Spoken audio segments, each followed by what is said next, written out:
Today we'll be visiting the bustling beaches of Amalfi and the relatively peaceful mountaintop village of Ravello, in a day full of great food, amazing views, and lots of interesting back alleys.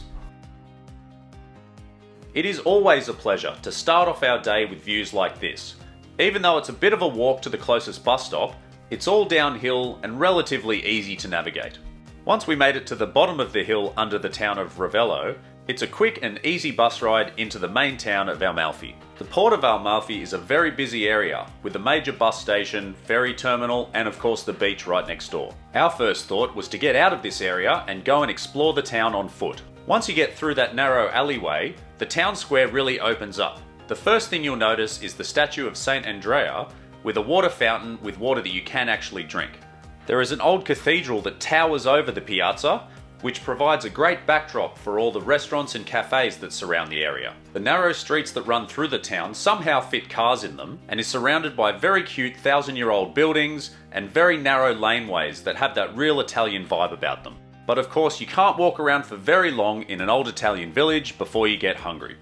The food is always a highlight, and we figured if we went to a restaurant as far away from the main beach as possible, the food would be the best.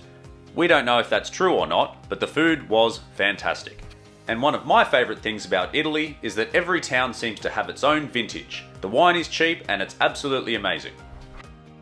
And for dessert, we had to try the local signature lemon sorbet, where Anne spent far more time selecting her lemon than I would ever have thought necessary.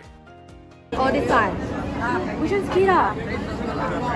It's a lemon, darling. But that smile says it all. She was happy, so I guess it was worth it.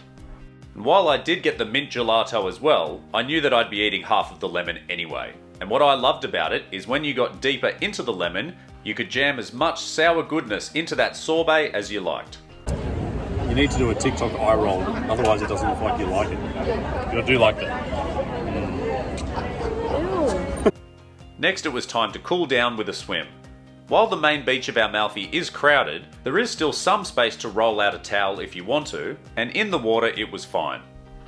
After spending some time in the water, we wanted to check out the harbour and see where we could get a view looking back at the town. The best views that you will get would be from the water on a boat, but there's a long pier that you can walk out onto, so you can get a great view looking back at the village and the mountains that surround it.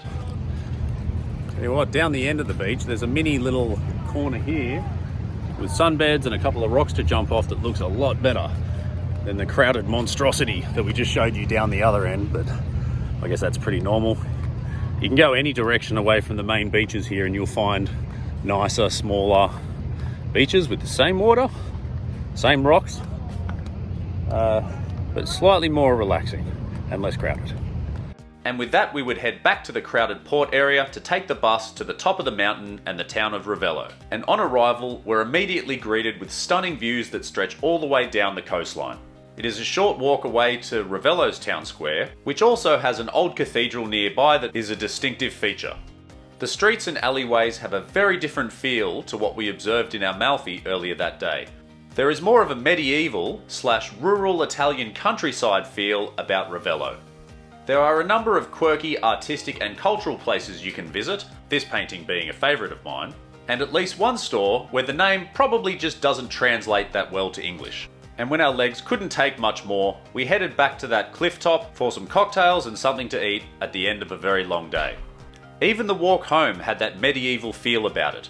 There was a series of walkways and tunnels that went around and underneath these old style buildings. It was a lot of fun, and to our surprise, we came across another bar that allowed us to finish the day with a limoncello.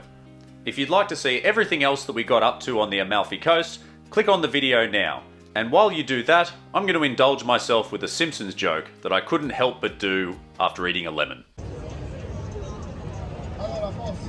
So we had to banish the lemon tree because it was haunted. So let's all celebrate with a cool glass of turnip juice.